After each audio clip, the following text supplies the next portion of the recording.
ورنہ اگر یہ اعداد و شمار مان لیے جائیں تو کئی بار ہم جو ہے وہ سیکنڈ نیویا سے آگے نکل چکے ہیں، کئی بار ہم امریکہ کے ہم پلہ ہو چکے ہیں، اور کئی بار ہم انڈیا کو پچھاڑ چکے ہیں. صحیح ہے. تو میرا خیال ہے حکمرانوں کو اس پر توجہ دینی چاہیے. لیکن ارشاد صاحب یہ کویسچن تو ضرور ہے کہ اس کا جو ریفلیکشن ہے وہ پبلک میں کب نظر آئے گی، لیکن کچھ چیزیں وہ کیا ہے کہ جی وہ ڈیفالٹ میں پچھلی حکومت کے ڈیفالٹ میں تو 23 میں ہم جانے لگے تھے، 22 میں آپ اقتدار نہیں پالیسیز تو اس میں یہ تھا نا کہ وہ تو الزام جو لگتا ہے کہ آئی ایم ایف پالیسیز ہم نے شرائط مان لی لیکن ان پہ عمل نہیں کیا.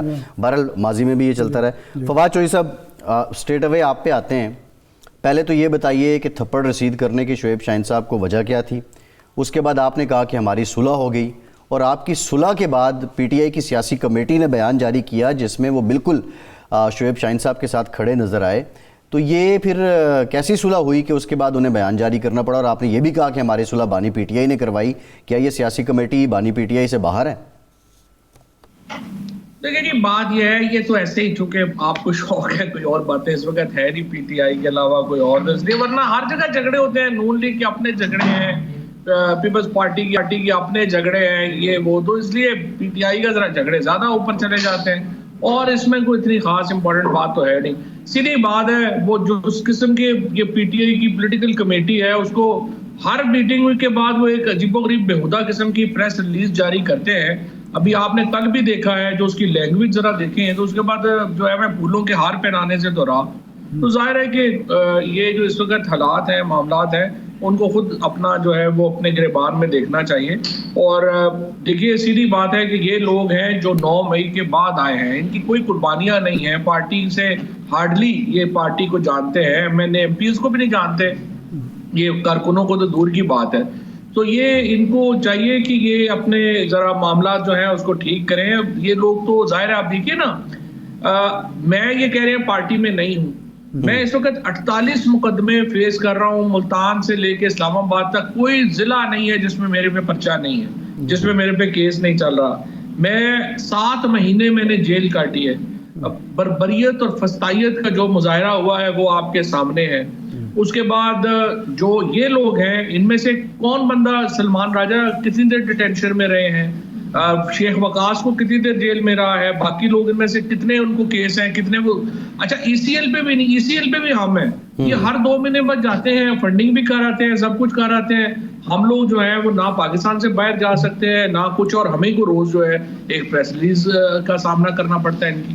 نہیں فواد صاحب، سوال تو اس لیے بن رہا ہے نا جو آپ گفتگو فرما رہے ہیں، یہی تو سوال ہے کہ پیپلز پارٹی میں اختلافات اگر ہوں یا مسلم لیگ میں اختلافات جب رہے ہیں، جب ان کے بانی ان کے جو قائد ہیں نواز شریف اندر تھے، تو یہ تو نہیں تھا کہ کسی کو نکالا جا رہا تھا، کسی کو رکھا جا رہا تھا. سیاسی کمیٹی بیانات جاری کر رہی تھی، ایک دوسرے کے خلاف بیان بازی، کوئی نیا ہے پرانا ہے، یہ اسی پارٹی میں ہو رہا ہے. اسی لیے سوال ہم کرتے ہیں، اگر یہ کام نہ ہو رہا ہو، یہ لڑائی جھگڑا نہ ہو رہا ہو، یعنی سب سے زیادہ زور جو پارٹی باہر بیٹھی ہوئی ہے اس کا یہ ہے کہ جی آپس کے جھگڑے پہلے طے کر لیے جائیں، پھر عمران خان کے بارے میں سوچ لیا جائے گا. تو اس لیے یہ سوال بنتا ہے اور ہمیں سوال کرنا پڑتا ہے.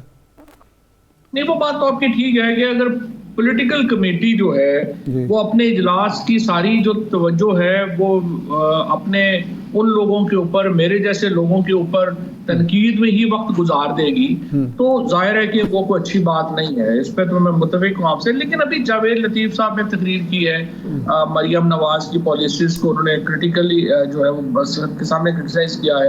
ان کے اوپر اتنا اس طرح سے بات نہیں ہوتی، چیزیں نہیں ہوتی، پی ٹی آئی کی زیادہ بھی ہوتی ہیں. لیکن یہ بات میں آپ سے بات فواد صاحب اب آپ بندوں کو تھپڑ مار دیں، فواد صاحب آپ تھپڑ مار دیں، کٹ چڑھا دیں تو پھر خبر تو وہ زیادہ بنے گی نا. آپ تو بہتر سمجھتے ہیں. وہ ایک حکومت میں ہیں، حکومت میں جب لوگ ہوں تو ظاہر بات ہے بے اطمینانی زیادہ ہوتی ہے. چلیں چھوڑیں، یہ موضوع ختم ہو گیا، اب آگے چلتے ہیں. میں صرف آپ سے یہ کہنا یہ چاہتا ہوں، دیکھیں 600 دن ہو گئے عمران خان صاحب کو اب ہونے والے ہیں جیل میں. دیکھیں پی ٹی آئی کا ورکر اور ہم سب لوگ یہ ایکسپیکٹ کرتے ہیں کہ کوئی پولیٹیکل اسٹریٹجی دے گی نا جس سے ہم عمران خان کو ریلیز کرا سکیں، تاکہ یہ جو ساری باتیں آپ کر رہے ہیں یہ نہ ہوں، تاکہ خان صاحب آئیں گے وہ اپنے مسئلے معاملات خود ہی فیصلہ کریں گے. ظاہر ہے ان سے تو کوئی ڈفر نہیں کر سکتا جو بھی وہ فیصلہ کریں گے. تو ابھی پرابلم یہ آ رہی ہے کہ جو پولیٹیکل اسٹریٹجی ہے وہ ڈسکس نہیں ہو رہی. وہ روز یہی ڈسکس کری جا رہے ہیں، یہ فلانا نہیں آ سکتا پارٹی میں، اس کو نکال دو، یہ تو فلانا ہے، یہ تو فلانا ہے. ابھی بھی جو لینگویج استعمال کی ہے انہوں نے بچگانا ہے. اور اس کی اور مجھے تو سمجھ نہیں آ رہی کہ یہ لوگ کر کیا رہے ہیں اور ان کی کیا پالیٹکس ہے. اچھا یہ فرمائیں کہ آپ نے ایک تجویز پیش کی کہ جی آپ ایک اپوزیشن کے وسیع تر اتحاد کی طرف جائیں، اس پر کام شروع ہو گیا، اسد قیصر صاحب کام کر رہے ہیں، مولانا فضل الرحمان سے ملاقاتیں بھی ہو گئیں، 1-2 میٹنگز بھی ہو گئیں. ایک تو یہ ہے کہ آپ سمجھتے ہیں کہ یہ جو کام ہو رہا ہے یا جو لوگ کر رہے ہیں وہ سیریسلی آگے بڑھ رہے ہیں، یا پھر وہ بھی ایسے ہی جس طرح باقی کام آپ کے خیال میں باقی لوگ کر رہے ہیں وہ بھی یہی کام ہے؟ ایک بات. دوسرا یہ ہے کہ آپ نے دعویٰ کیا کہ ریلیز عمران خان تحریک شروع کریں گے. یہ پی ٹی آئی کی موجودہ قیادت سے الگ کوئی تحریک آپ شروع کریں گے، آپ کے ہم خیال لوگ شروع کریں گے؟ اچھا، پہلی بات تو یہ ہے کہ مولانا صاحب سے تو میری مسلسل ملاقاتیں ہیں اور ہوتی ہیں، اور اس کا مجھے پتہ ہے ایگزیکٹلی کہ ان کی اپریہنشنز کیا ہے اور معاملات کیا ہیں. دیکھیں، مولانا ہیں، شاہد خاقان صاحب ہیں، محمود اچکزئی صاحب ہیں، یہ سارے سیریس ہیں ایک طاقتور اپوزیشن الائنس بنانے میں، اور یہ چاہتے ہیں یہ الائنس بنے. مسئلہ جو آ رہا ہے وہ یہ آ رہا ہے کہ پی ٹی آئی میں اس وقت کوئی ایسا بندے نہیں ہیں جن سے وہ کمفرٹیبلی ایک سمجھیں کہ یہ بات کریں گے تو یہ ایک وزن والی بات ہوگی، کنکلوژن اس کا ہو سکے گا. تو جس کی وجہ سے یہ اتحاد نہیں بن پا رہا، اور ابھی بھی مجھے پرابلم یہی ہے کہ یہ الائنس اگر نہیں بنتا تو اس سے اپوزیشن کو، پی ٹی آئی کو بڑا نقصان ہوگا، اور ہر صورت میں یہ الائنس بننا چاہیے رمضان کے مہینے میں.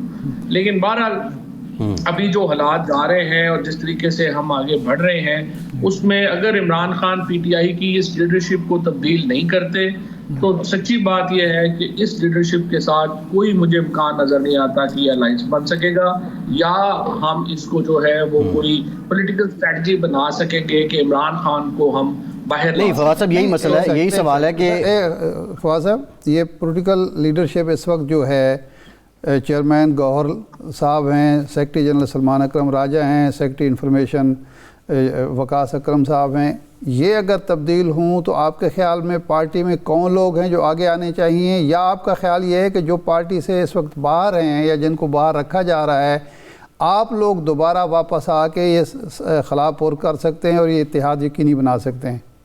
پہلی بات تو یہ ہے کہ یہ بات تو بالکل آپ کی صحیح ہے. جو ایکسپیرینس لوگ ہیں جن کو پارٹی سے زبردستی باہر نکالا گیا ہے ویکیوم فل تو وہ کر سکتے ہیں، اس میں تو کوئی دو رائے نہیں ہے. لیکن اگر ان کو نہیں بھی لینا اور خان صاحب سمجھتے ہیں کہ فی الحال نہیں بھی لینا تو پھر پولیٹیکل لوگوں کو لگائیں.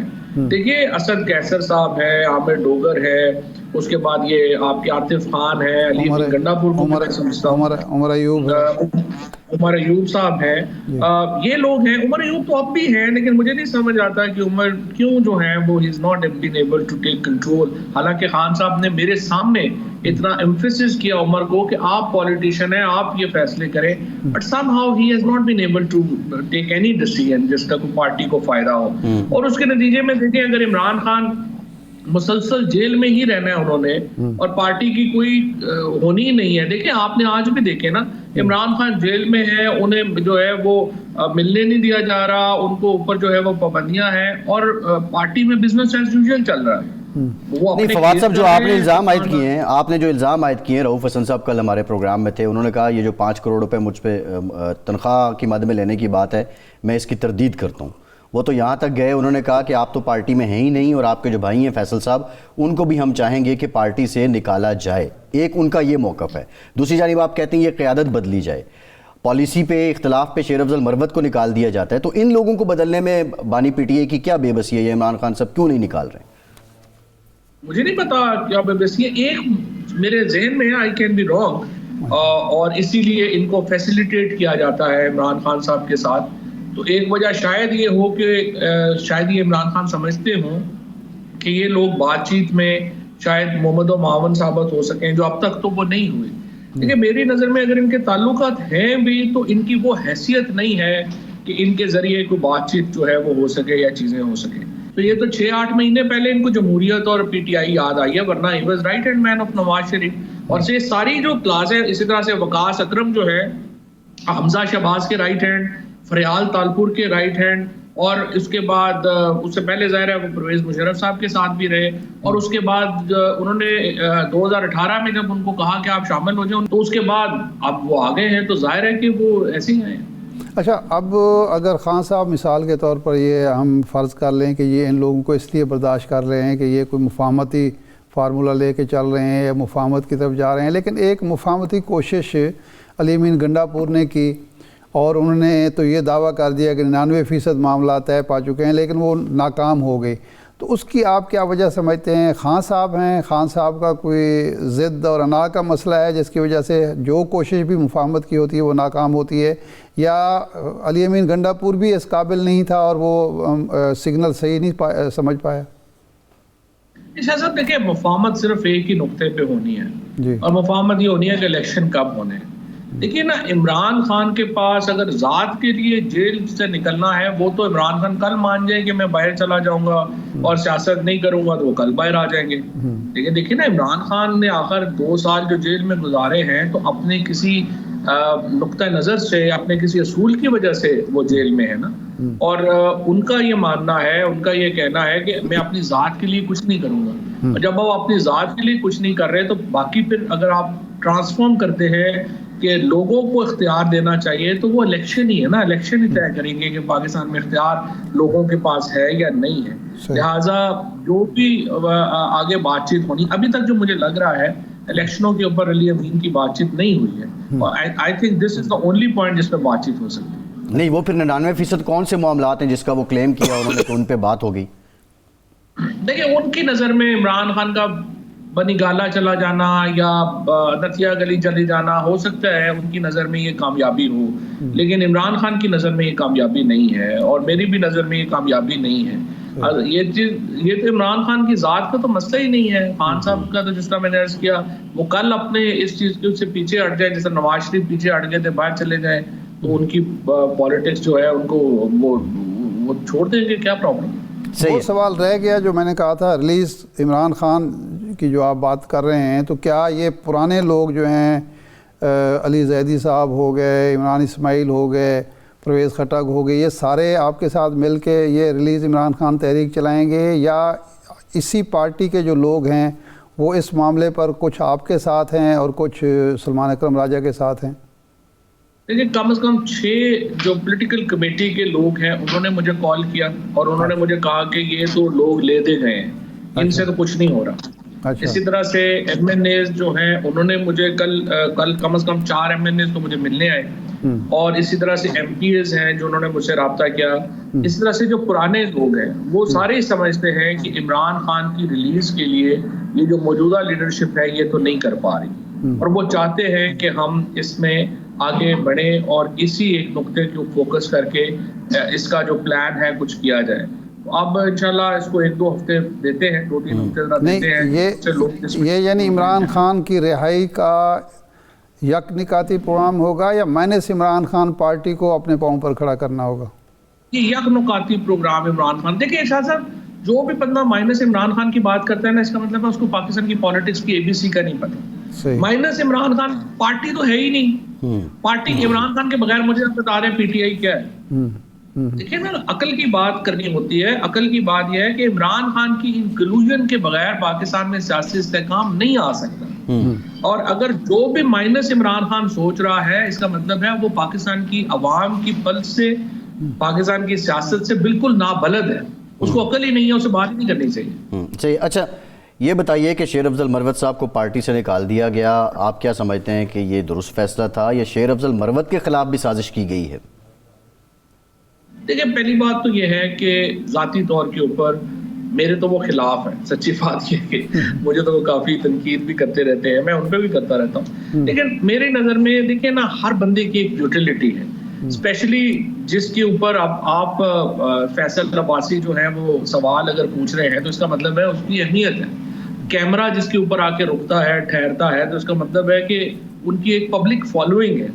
تو اس طرح کے لوگ، ان کی یوٹیلیٹی پھر ہو جاتی ہے۔ سو جو بھی آدمی جس کی یوٹیلیٹی ہو، یہاں پہ لوگوں کی آراء ہوتی ہیں، وہ رائے شاید آپ کی رائے سے بہت قریب نہ بھی ہو، لیکن ان کو ساتھ لے کے چلنا ہوتا ہے۔ میری رائے میں یہ جو اور لوگ صرف چاند ہی ہیں جو ان تک جاتے ہیں، وہ اپنی جو ہے جو بھی باتیں کرتے ہیں تو اس میں فیصلہ ہو جاتا ہے.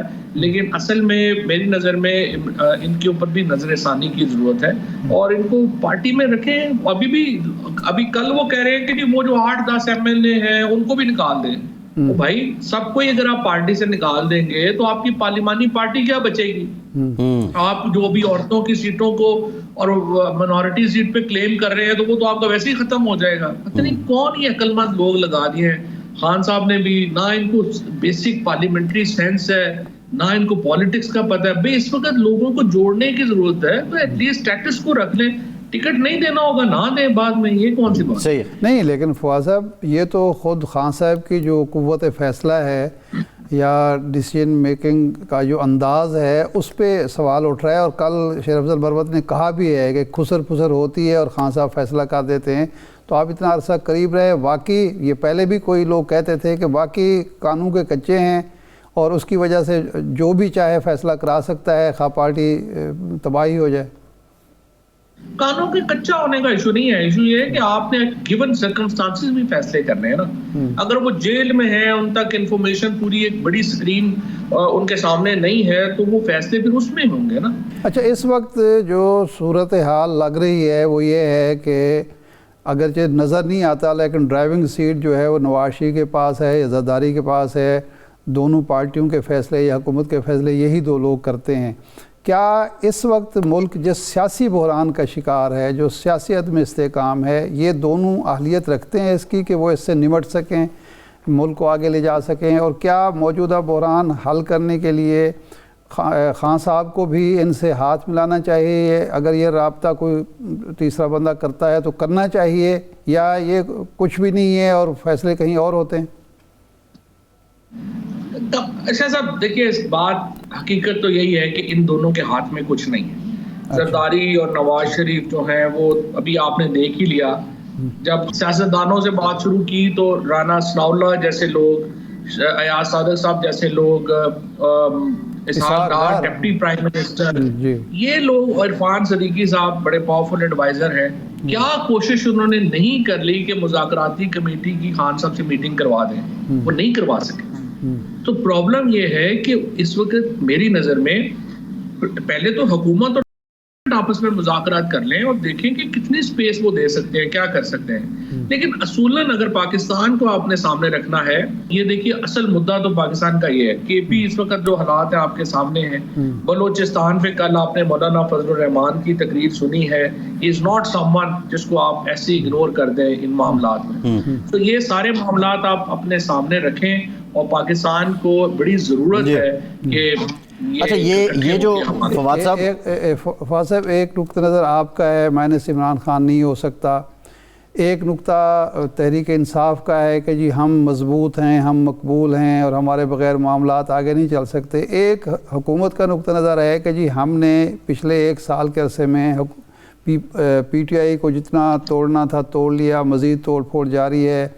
یہ جس طرح فیصلے ہو رہے ہیں, شیر افضل مروت کے بعد اگر 4-5 MNAs اور نکال دیے جاتے ہیں, تو آپ سمجھتے ہیں کہ آہستہ آہستہ واقعی پی ٹی آئی خان صاحب کے اندر ہونے کی وجہ سے تحلیل ہو رہی ہے, اور جو ماضی میں مسلم لیگ نون کا حشر ہوا یا پیپلز پارٹی کا حشر ہوا وہ بھی اسی حشر سے دو چار ہے؟ اگر آپ کے خیال میں ایک متحدہ محاذ نہیں بنتا اور جو ایک دو پارٹیز جو ہیں وہ قریب نہیں آتی اور کوئی تحریک کی طرف نہیں جاتے, تو واقعی یہ توڑ پھوڑ کا شکار ہوتی رہے گی, کمزور ہوتی جائے گی پی ٹی آئی؟ ایسا صاحب ایشو یہ ہے کہ عمران خان کی ذات کے اوپر جتنا بڑا اتفاق رائے اس وقت پاکستان میں ہے, قائد اعظم محمد علی جناح کے بعد اتنا بڑا اتفاق رائے کسی اور کی ذات کے اوپر نہیں ہوا. لہٰذا MNA MPA یہ عہدیدار یہ میٹر نہیں کر رہے. عمران خان پاکستان کے لوگوں کی اس وقت آپ سمجھے امنگوں کے ترجمان ہیں, اور لہٰذا ان کے بغیر پارٹی تو پہلے ہی توڑ دی ہے انہوں نے. دیکھیں نا پارٹی کون لوگ تھی, یہ جو لوگ ابھی ہیں یہ پی ٹی آئی تو نہیں ہے نا.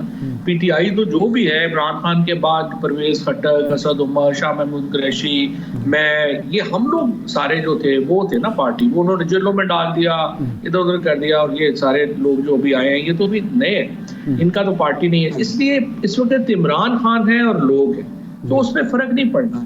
جو کامیابی یہ سمجھ رہے ہیں نا, یہ کامیابی یہ سمجھ رہے ہیں کہ جی ڈالر نیچے ہے, ہم نے انٹرسٹ ریٹ نیچے کر لیا تو اکانومی ہم نے جو ہے وہ سنبھال لی ہے. بٹ اگر آپ دوسری طرف اٹھا کے دیکھیں تو اس وقت 33% آپ کی ٹیکسٹائل ملیں بند ہو گئی ہیں, 50,000 لوگیں بند ہو گئی ہیں, اور ابھی جو آٹو موبائل والے ہیں وہ یہ کہہ رہے ہیں کہ اگر آپ نے امپورٹ سے پابندی نہ اٹھائی تو یہاں آٹو موبائل بھی ساری بند ہو جائے گی. پاکستان میں اگر 1 سال آپ اور یہی انڈسٹریل ریسیشن آپ نے رکھا, اتنا بڑا بے روزگاری کا ایک طوفان آئے گا. جو پہلی اکانومسٹ کہہ رہا, ورلڈ بینک کہہ رہا ہے کہ 1,30,00,000 بندہ جو ہے غربت میں چلا گیا ہے. جسٹ امیجن کہ اگر یہ سارے سیکٹرز بند ہو گئے تو پاکستان میں کیا ہوگا. تو پاکستان میں کوئی یہ سلوشن جو ہے وہ یہ نہیں دے پا رہے. ٹھیک, بہت شکریہ فواد چودھری صاحب آپ کے وقت کا. ایک بریک کے بعد آئیں گے, ہمارے ساتھ رہیے.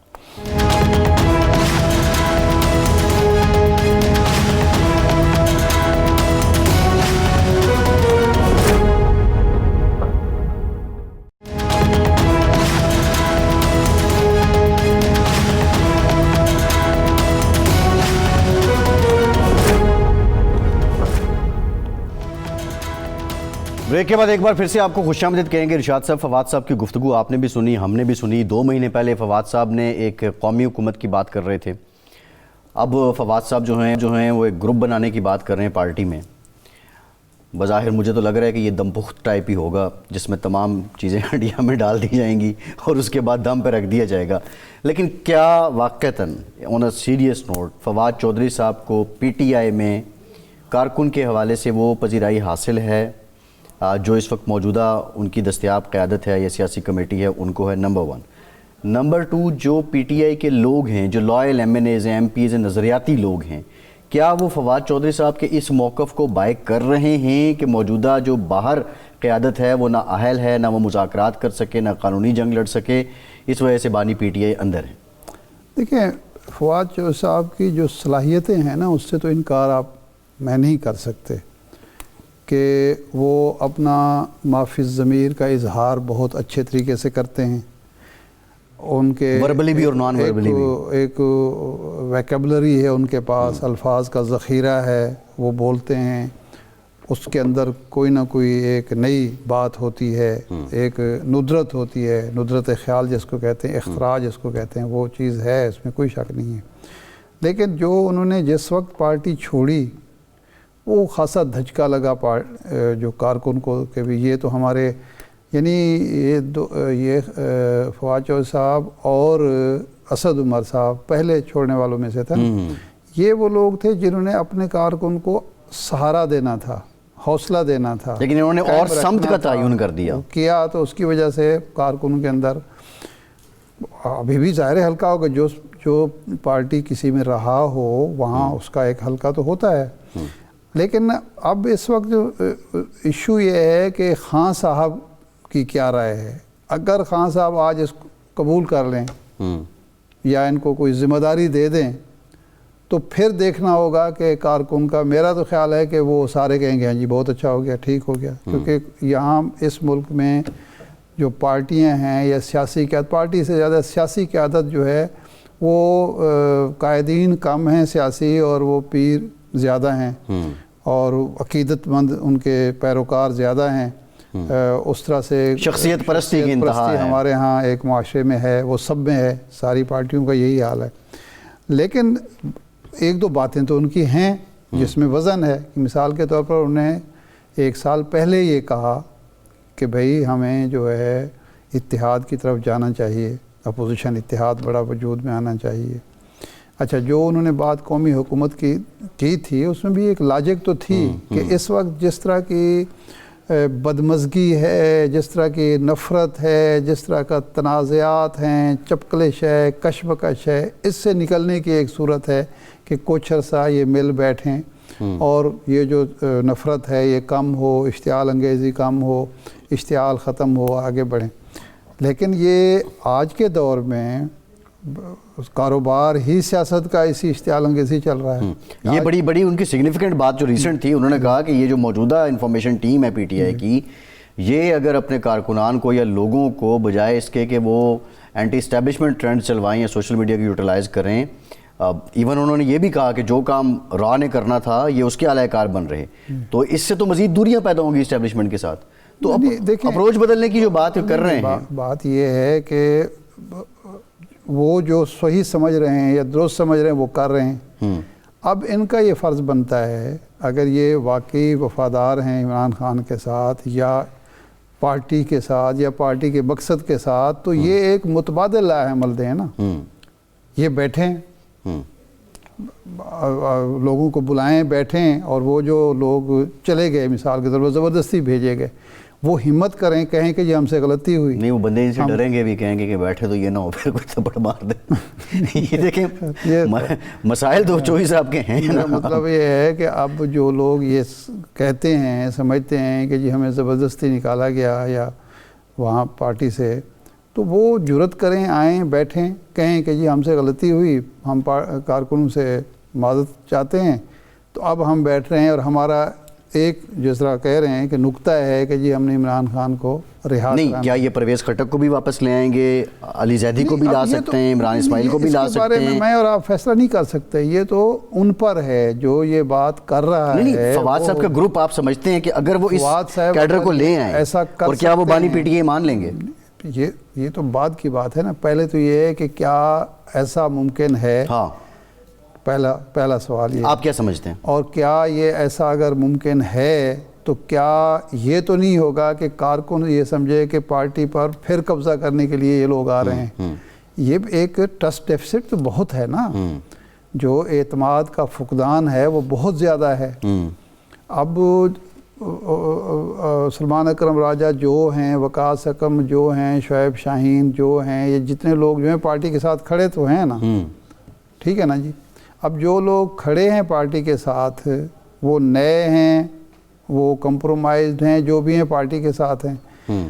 اب جو لوگ سمجھتے ہیں کہ یہ غلط لوگ ہیں اور ان کی جگہ پہ ہم اچھی پالیسی لے کے، بہتر پالیسی لے کے، کامیاب پالیسی لے کے آ سکتے ہیں، وہ آئیں، اپنے پتے شو کریں. اپنے کارکن کو اصل میں تو فیصلہ جو ہونا ہے وہ کارکن اور ووٹر کی بنیاد پر ہونا ہے کہ اگر ووٹر یا کارکن قبول کر لیتا ہے کسی کو تو کوئی بھی ان کو نہیں نکال سکتا. شیر افضل مروت جو ہیں، یہ جو بیان بازی کر رہے ہیں، آپ کے خیال میں اس سے وہ کارکنوں کو خوش کر رہے ہیں؟ کارکنوں کو ناراض کر رہے ہیں. جب وہ خان صاحب اپنے لیڈر کی قوت فیصلہ پر یا انداز فیصلہ پر سوال اٹھاتے ہیں تو اس کے بعد تو وہ کارکن کو مزید اپنے آپ سے دور کر رہے ہیں. نہیں، یہ جو دیکھیں اب بانی پی ٹی آئی نے اگر ان کو نکال دیا تو وہ بھی تو کارکن جو ان کے چاہنے والے تھے وہ ہرٹ ہوئے ہیں. وہ تو لوگ سمجھتے ہیں کہ شیر افضل مروت تب نکلا جب کوئی نکل ہی نہیں رہا تھا. یہ میں اب آپ کہہ رہے ہیں نا، مسئلہ یہ ہے کہ کارکنوں نے، کتنے کارکن جس دن یہ فیصلہ ہوا ہے اس فیصلے کو بھی 4 دن گزر گئے نا، کتنے لوگ وہاں نکلے ان کے حلقے سے جنہوں نے کہا کہ یہ غلط ہوا ہے؟ ایسا تو نہیں ہوا. نہیں، وہ تو جو اوورآل جو شیر افضل مروت صاحب کی اسٹرینتھ تھی وہ میڈیا تھی، سوشل میڈیا تھی، اسی پہ وہ یہ معاملات چلتے رہے. مروت صاحب کے حق میں تو لوگ بول رہے ہیں. نہیں ویسے تو وہ سوشل میڈیا مسئلہ اور ہے. مسئلہ یہ ہے انہوں نے 1 لاکھ 1.5 لاکھ ووٹ لیا ہے نا، ان کے کارکن ہوں گے، وہ وہاں جا کے بیٹھ جائیں دفتر. پھر میرے خیال کال دیں مروت صاحب تو بندے نکل آئے ہیں. یہ ٹیسٹر دیکھ لیں، اپنا چیک کر لیں خود احتسابی کہ اگر اس پہ لوگ نکلتے ہیں مروت صاحب کے کہنے. جو آدمی مقبولیت کا دعویٰ کرتا ہے وہ تو مختلف مواقع پر اس کا پھر ایک سامنے بھی آتا ہے نا، اس کا ثبوت بھی پیش کرتا ہے. صحیح ہے. ایک بریک لیتے ہیں، بریک کے بعد واپس آئیں گے، معیشت سے متعلق بات کریں گے. ہمارے ساتھ رہیے.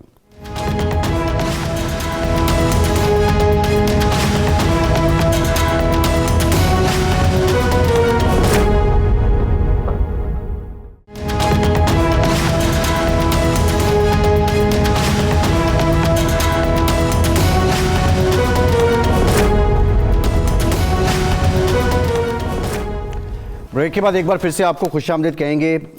گیلپ کا سروے، آئی ایم ایف کا وفد پہلے تھا، ورلڈ بینک کا وفد پاکستان میں موجود ہے. بلاول بھٹو صاحب نے بھی ایک سٹیٹمنٹ دی ہے امریکہ اور چین کے درمیان دوریاں کم کرنے میں پاکستان کے کردار سے متعلق.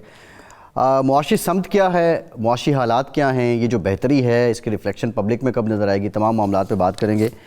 ڈاکٹر خاقان نجیب صاحب نے ہمیں جوائن کیا ہے. ڈاکٹر صاحب thank you very much for your time. Doctor صاحب، گیلپ نے سروے دیا جس میں جو کاروباری انڈیکس ہے اس میں بہتری ہوئی ہے، کاروباری طبقے نے اعتماد کا اظہار کیا ہے. لیکن پیرالل جو دیکھ رہے ہیں معیشت کو، لوگوں کا یہ بھی کہنا ہے کہ حکومت کے لیے لارج اسکیل مینوفیکچرنگ اور انڈسٹریل گروتھ میں کمی آنا یہ بھی ایک چیلنج ہے. تو آپ کیا سمجھتے ہیں کہ یہ جو کاروباری طبقے کا اعتماد ہے یہ اس کو بھی اوور کم کر لے گا یا it would take time? Faisal صاحب، بات یہ ہے کہ پاکستان کی اکانومی ٹپکلی بیہیو کر رہی ہے جیسے کہ اکانومیز بیہیو کرتی ہیں جب آئی ایم ایف کی انگیجمنٹ ہوتی ہے.